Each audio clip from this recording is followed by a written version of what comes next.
The dining room in my childhood home filled with the warm hum of voices and the occasional clink of silverware against plates, creating that deceptive atmosphere of family unity which always seemed to mask the undercurrents of old resentments during gatherings like Mom's 70th birthday celebration, where relatives from across Ohio had converged under the guise of joy to share stories and meals that carried the weight of decades. I lingered near the bay window, my fingers wrapped around a glass of Chardonnay that had gone tepid from neglect, observing how my brother Mike commanded the attention of aunts and uncles with his polished anecdotes about recent triumphs at his law firm,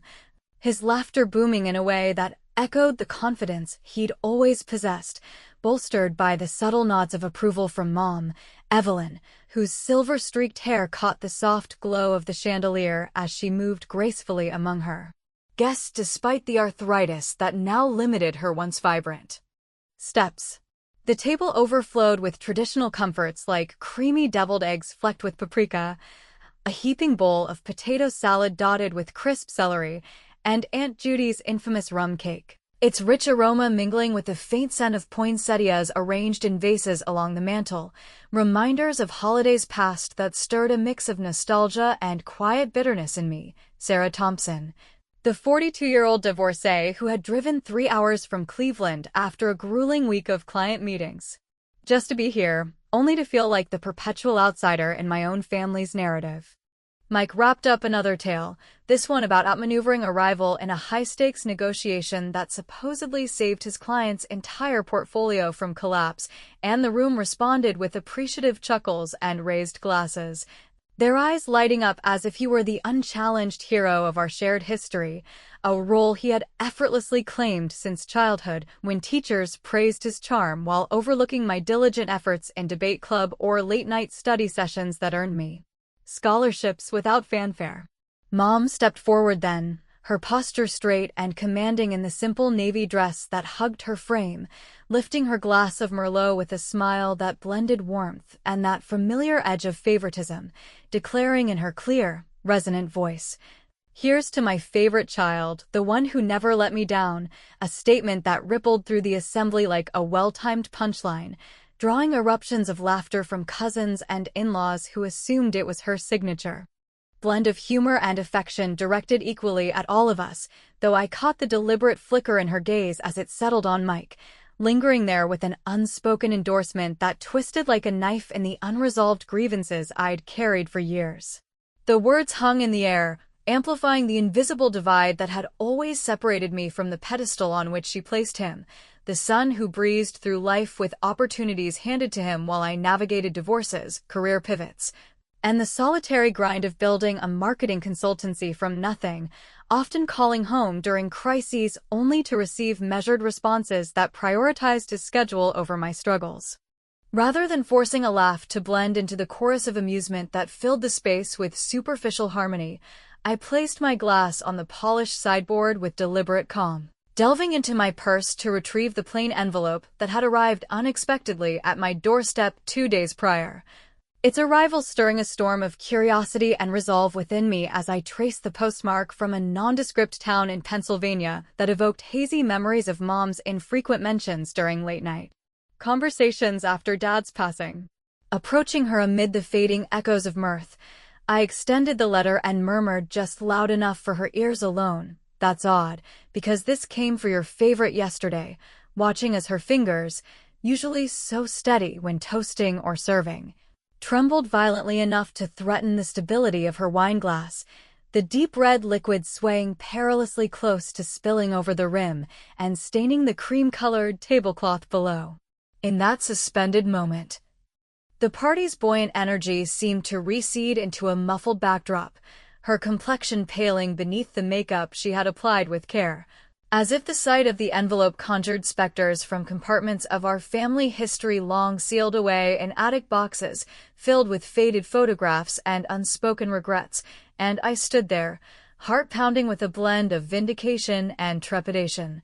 knowing this simple act had pierced the veneer of celebration to expose the fractures beneath. The envelope itself bore no ornate markings, just that shaky script on the front that hinted at age and urgency, and as Mom's grip tightened around it, her knuckles blanching against the paper, My thoughts drifted involuntarily to the litany of instances where her preferences had manifested so starkly. The new bicycle Mike received for his 12th birthday while I pedaled a rusted hand-me-down through neighborhood streets, or the tuition funds that covered his undergraduate years at a state university without question, leaving me to juggle community college classes with shifts at a local diner to pay for my own path forward. She had always framed it as practicality, calling him the reliable anchor while implying I needed to forge my way independently, a narrative that sustained through my marriage's dissolution 5 years ago. When her support manifested more as subtle judgments than the comforting presence she extended to Mike during his brief career hiccups, and now, with this letter in her possession, the air thickened with an electric anticipation, charged by the knowledge that its contents could dismantle the illusions we all clung to in moments like these. Stepping back slightly to allow the party's rhythm to resume around us, I observed her hesitate before sliding a cautious finger beneath the flap, peeling it just far enough to reveal the initial strokes of handwriting inside. Her eyes widening in a flash of recognition that spoke volumes, freezing me in place with the dawning realization that whatever secrets it guarded promised to unravel not just the evening, but the very foundations of loyalties I had long questioned, leaving the question of its true sender and intent dangling like an unresolved chord in the symphony of our fractured bonds. Mom slipped the envelope into the pocket of her apron with a swiftness that belied the turmoil I had just glimpsed in her eyes, her face recomposing itself into the composed hostess persona she had perfected over decades of hosting these family affairs. Turning immediately to Aunt Judy with a diversionary comment about the rum cake's perfect crumb and how it rivaled the one from last year's gathering, effectively steering the conversation back into safer waters while the party's laughter and chatter resumed their relentless flow around us. I retreated to the periphery near the dessert table, where the air carried the sweet, boozy scent of the cake mingling with the sharper notes of spilled coffee from an earlier mishap.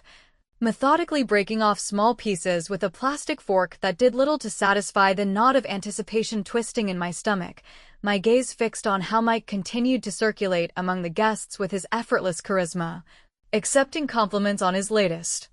professional victory as if it were just another chapter in the unbroken saga of his success. The room, with its worn oriental rug and walls adorned with framed family portraits from vacations to the Smoky Mountains and graduations that highlighted his achievements more prominently than mine, felt like a stage set for this ongoing performance, where I, Sarah, the one who had rebuilt her life after a messy divorce and clawed her way up in a competitive marketing field without the safety nets others took for granted, played the supporting role that demanded smiles and nods rather than spotlights.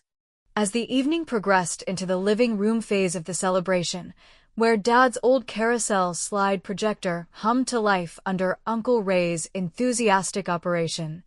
casting flickering images of our childhood onto the beige wall that served as an impromptu screen, the slideshow unfolded like a curated highlight reel biased toward Mike's milestones.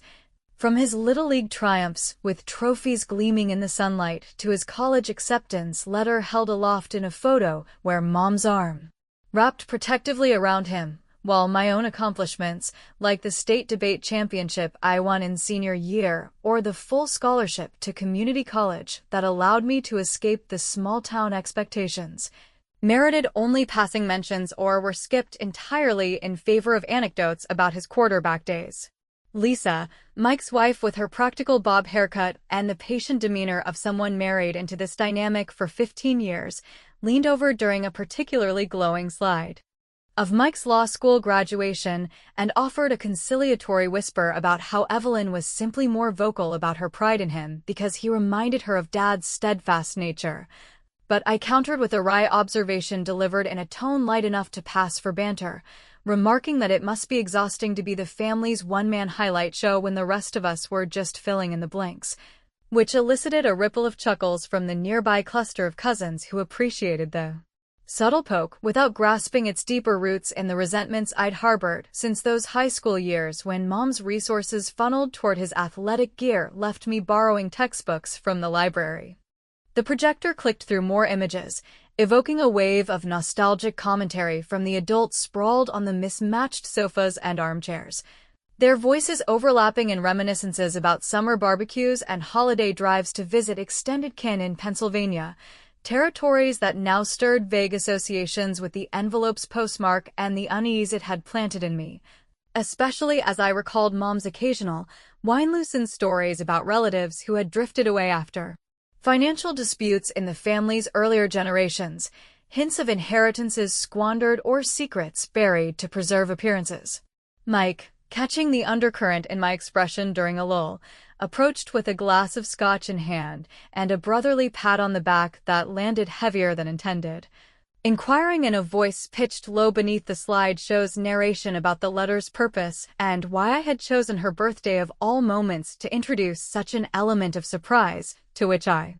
responded with measured nonchalance, suggesting it was merely a belated acknowledgement from an old family connection that might interest her more than anyone else, unless of course it pertained to matters he had long considered settled. His laughter rang out a beat too late, masking the tension in his posture, a familiar evasion tactic from our youth when he would deflect blame for shared mischief onto me.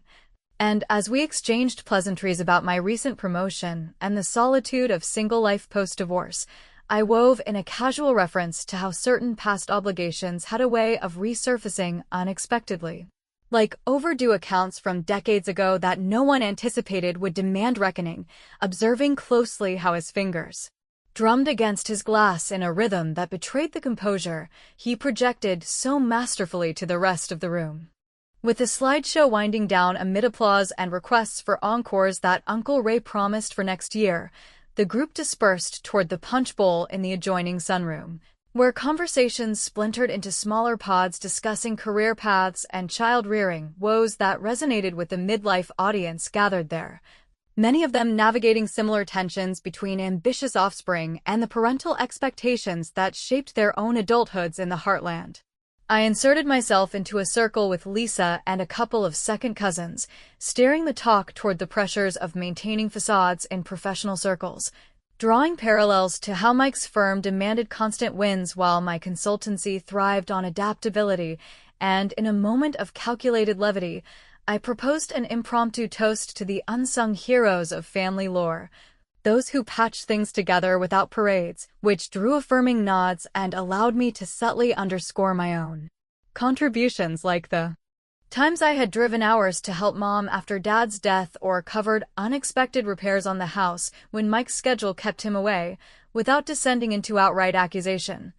A small but satisfying act of reclamation that shifted the narrative just enough to make him glance my way with narrowed eyes from across the room. As the punch flowed and stories lengthened, Mom reappeared briefly to refill platters, her movements deliberate and her smiles tight, the bulge of the envelope in her pocket a silent accusation that drew my attention repeatedly,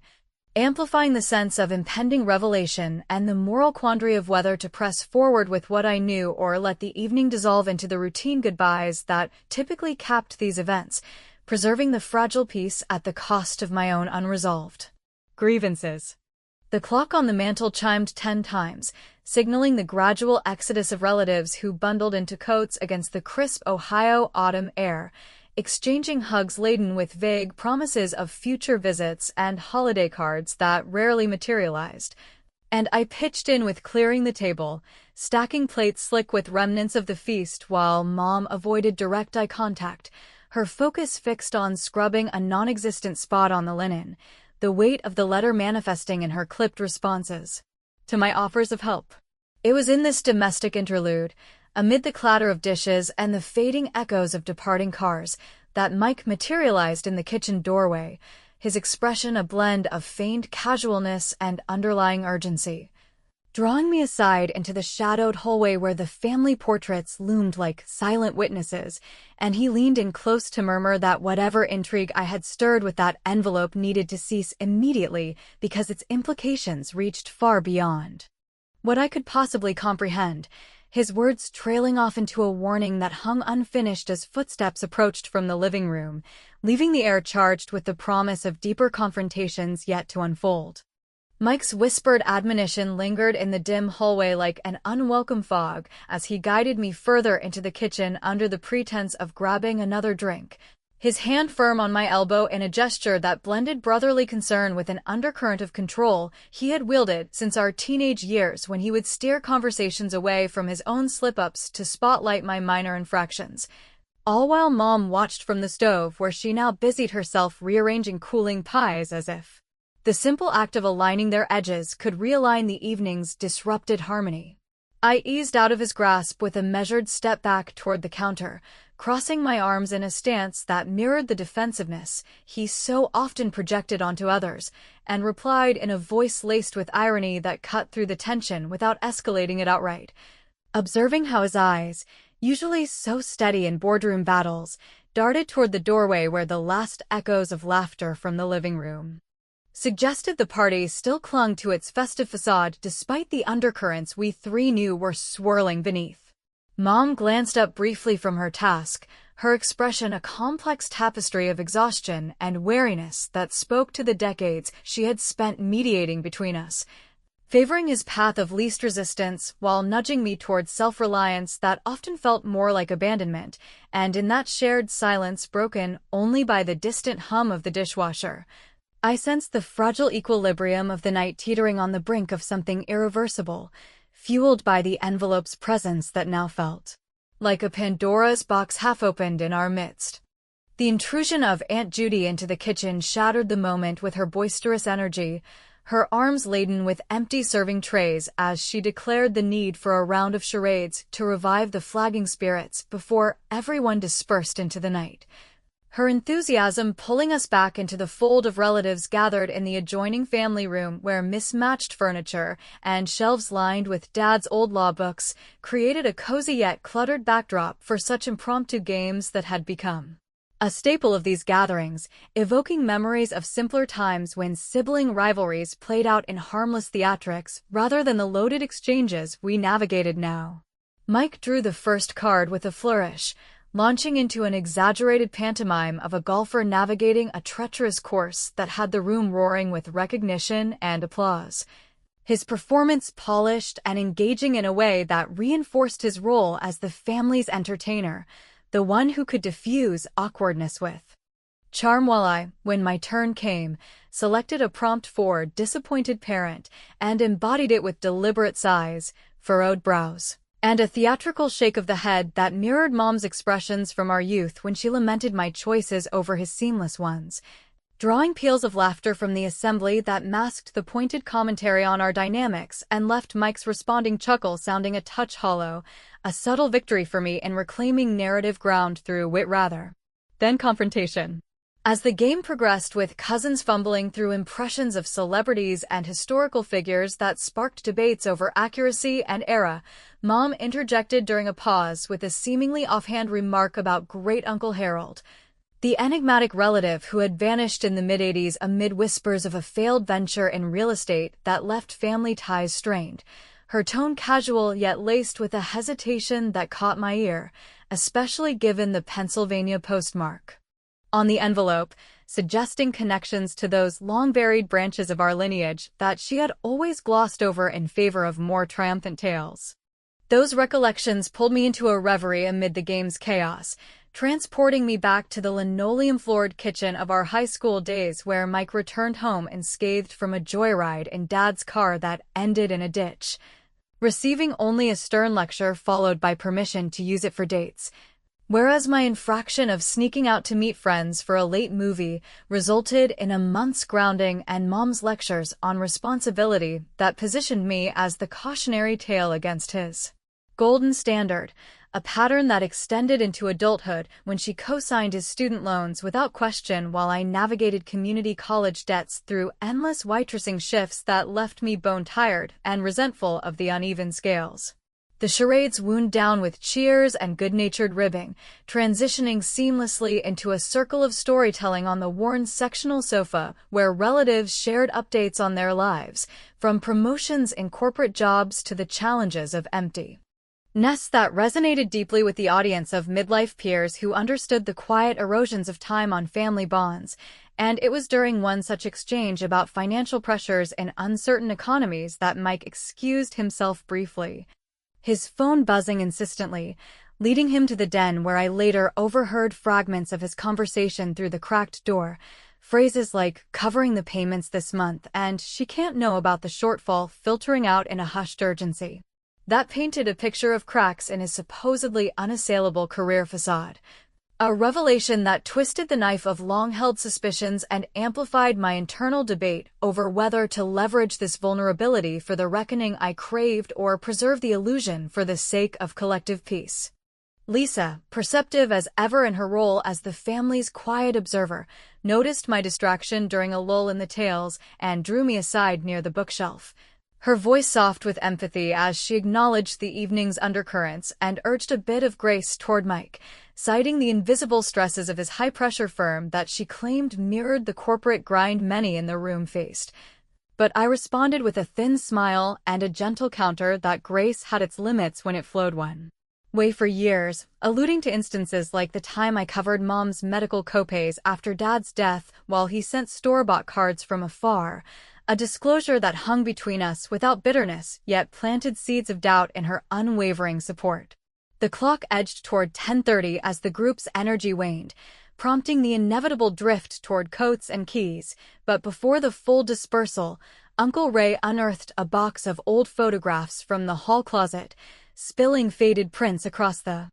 coffee table that captured Dad in younger days shaking hands with a stern-faced man whose features tugged at vague recollections, and Mom swiftly gathered them up with mutters about irrelevance, her haste betraying the discomfort of dredging up those associations tied to Harold's era and the financial tangles that had splintered kin long before my time. Stepping out onto the back porch for a breath of the chill autumn air that carried hints of fallen leaves and distant wood smoke, I leaned against the railing, the night's events replaying in my mind like a film with missing reels. When the low murmur of voices from the den drew me closer, Mom's tone sharp with accusation about not enough to go around anymore, met by Mike's defensive retort on what you owe me after all these years, their words slicing through the quiet and halting me in my tracks, heart racing with the electrifying proximity to truths that could shatter the evening's remnants, and as I pressed nearer to the window, straining to catch the next exchange, Mike's voice escalated just enough to declare that if I kept pushing with that letter, the entire fragile structure of our family secrets would come tumbling down around us all. The fragments of Mom and Mike's heated exchange reverberated in my ears like echoes from a half-remembered argument in our childhood home, pulling me back from the porch's chill embrace into the warmer confines of the house where the last remnants of the party lingered in scattered glasses and crumpled napkins, my mind racing to piece together the implications of phrases like inheritance shortfall and your choices back then that hinted at financial entanglements far deeper than the surface level successes Mike paraded for our relatives. Slipping through the side door with the stealth of someone who had learned early to eavesdrop without detection during family dinners laced with unspoken tensions, I positioned myself just inside the den's threshold, concealed partially by the heavy drapes that Dad had hung years ago to block out summer glare, my breath shallow as I absorbed the escalating cadence of their voices, Mom's tone laced with a weary accusation about how the money from Great-Uncle Harold's estate had been meant to secure the family's future, but ended up propping up Mike's early career gambles while leaving me to fend for myself through loans and overtime hours that built calluses on more than just my hands. Mike countered with a defensive urgency, his words tumbling out about the mounting pressures at his firm where bad investments had snowballed into debts that threatened his polished image. Revelations that painted him not as the infallible favorite, but as a man scrambling to maintain the pedestal Mom had built for him. A dynamic that twisted the knife of resentment in me even as it stirred a reluctant flicker of empathy for the cracks now visible in his armor, forcing me to confront the dilemma of whether exposing these truths would deliver the justice I sought or merely inflict collateral damage on the sister-in-law and cousins who idolized him without question. Re-entering the fray of the living room where the remaining guests clustered around the fireplace nursing final cups of decaf, Their conversations drifting toward reflections on midlife milestones like career plateaus and the quiet rebellions against parental expectations that many in our demographic had navigated in the Rust Belt towns of Ohio. I masked my inner turmoil with a composed smile, joining Lisa by the mantel where she sorted through a stack of old albums that Uncle Ray had left behind, her fingers tracing the edges of photos that captured happier, unscarred versions of us all, and in a bid to ground myself amid the revelations. I quipped lightly about how those images always seemed to favor the moments when the cake was largest for the one who needed it least. A humorous deflection that drew her knowing laugh, while subtly underscoring the inequities that had defined our sibling bond without delving into the fresh wounds from the overheard argument. The group, sensing the night's wind down, proposed one last collective toast in the flickering firelight, glasses clinking softly as wishes for health and prosperity filled the air, and seizing the opportunity for a measured act of retaliation, I raised my own cup with deliberate poise, dedicating the moment to Mike as the steadfast pillar who bore burdens others might overlook, phrasing it in a way that layered genuine acknowledgement with an undercurrent of irony about hidden weights that no amount of charm could fully lift, which elicited murmurs of agreement from the aunts who nodded sagely, but left a shadow of uncertainty crossing Mike's face as he accepted the gesture from across the circle. My words functioning as a clever barb that sowed doubt without outright accusation, satisfying the itch for revenge in a manner that preserved the evening's veneer for those still oblivious to the storm brewing. As the fire crackled and cast dancing shadows on the walls adorned with cross-stitched samplers from Mom's younger days, a cousin unearthed more artifacts from the attic trunk, including yellowed documents and snapshots that included that stern-faced man from earlier photos, now identifiable through whispered asides as Harold's business partner in a venture gone sour during the recession of the early 80s.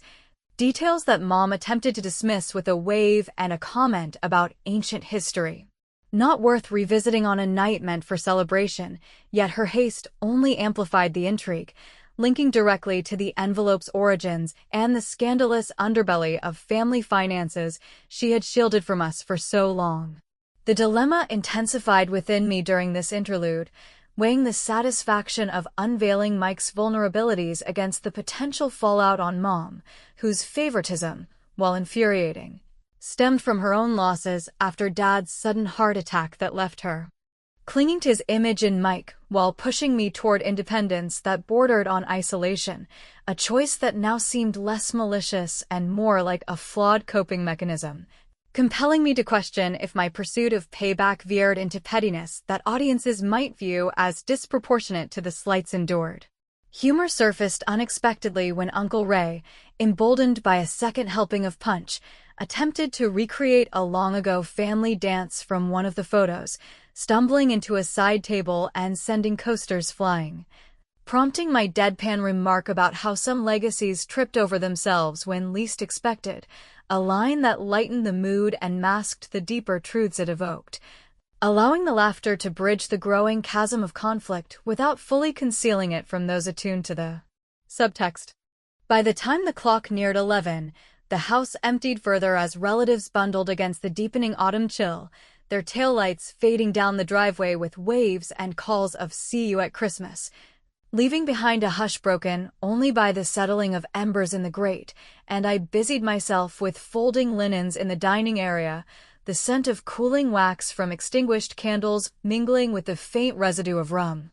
When Mom finally approached from the kitchen, her steps measured, and her face etched with the lines of someone bracing for impact, the envelope now fully extracted from her pocket and held like a talisman in her trembling grasp. Cornering me against the buffet with an intensity that stripped away her hostess facade, she demanded in a voice husky with emotion what the letter truly signified and why I had wielded it as a weapon on this of all nights.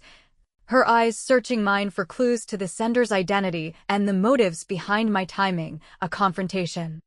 that laid bare the years of her dismissals, from the lukewarm support during my divorce proceedings to the backhanded compliments on my career that always paled against Mike's, yet also revealed a vulnerability I hadn't anticipated,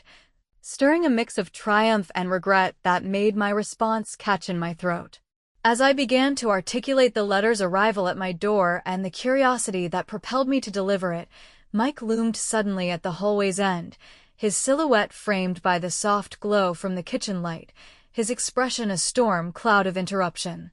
And Mom whirled toward him, hissing urgently for silence on the matter until the house cleared completely, her plea hanging in the charged air like a final barrier against the revelations poised to flood through, leaving me suspended between the urge to shatter it and the fear of what lay irretrievably broken on the other side.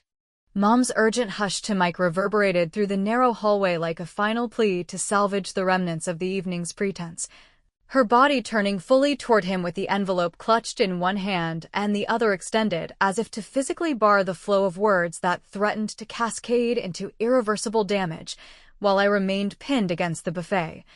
the cool wood pressing into my back amid the lingering scents of beeswax candles and the faint, acrid tang of cooling coffee from abandoned mugs that dotted the side tables. Mike advanced with deliberate steps, his face a mask of controlled fury illuminated by the hallway's single bulb that cast long shadows across the family portraits lining the walls. Portraits that now seemed to mock us with their frozen smiles from eras when secrets lay dormant beneath layers of holiday cheer and unexamined loyalties, and he fixed his gaze on me over Mom's shoulder,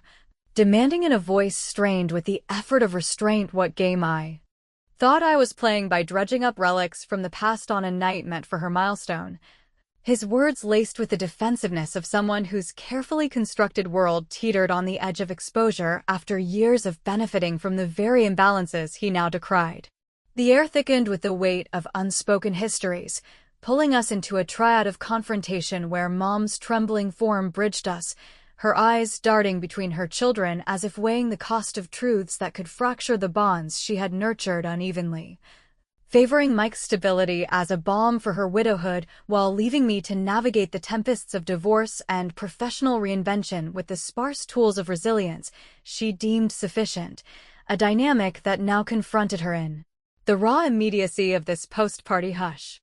With a resolve born from the night's accumulating tensions, Mom tore open the envelope completely, the paper yielding with a soft rip that echoed unnaturally loud in the confined space, and she unfolded the sheets with fingers that steadied through sheer will, her voice emerging in a halting read-aloud that wove Great Uncle Harold's faded script into the present, detailing how in the wake of Dad's heart attack 2 decades prior, he had bequeathed a modest inheritance from his Pennsylvania ventures, proceeds from a land deal gone quiet during the economic dips of the 80s, intended originally as a buffer for Mom's uncertainties, but redirected at her insistence to fund Mike's law school tuition and seed money for his first home. A decision chronicled in Harold's notes as her explicit choice to invest in the son who would carry the family forward, while advising that Sarah, meaning me, would find her own way through grit alone. The revelation landed with the force of a delayed thunderclap, stripping away the veneer of Mike's self-made narrative to expose the propped-up foundations of his career. The very privileges that had allowed him to glide through challenges while I pieced together my marketing consultancy from freelance gigs and sleepless nights, and Mom's voice cracked on the quoted phrases, tears tracing paths down her cheeks as she confessed the favoritism's deliberate nature, rooted not in malice, but in her terror of losing another pillar after Dad. Clinging to Mike's mirrored reliability while pushing me toward a forge-your-own-path ethos that masked her fear of dependency on a daughter she viewed as too independent to need her fully. The twist deepened the emotional maelstrom, unveiling that Mike's current firm woes stemmed from overextended risks on those early gains, the inheritance's echo now demanding repayment through estate claims that Harold's long-silent lawyers had finally activated, turning what was once a quiet boon into a specter of accountability that bound us all in its web. I absorbed the admissions in a whirlwind of conflicting surges, fury at the confirmed inequities that had shadowed my choices from college loans to the solitary handling of my ex-husband's abandonment, mingled with a sharp satisfaction in witnessing the scales tip through this orchestrated unveiling, yet undercut by a hollow recognition of how my vengeful maneuvers, from the timed delivery of the letter to the barbed toasts that eroded Mike's facade,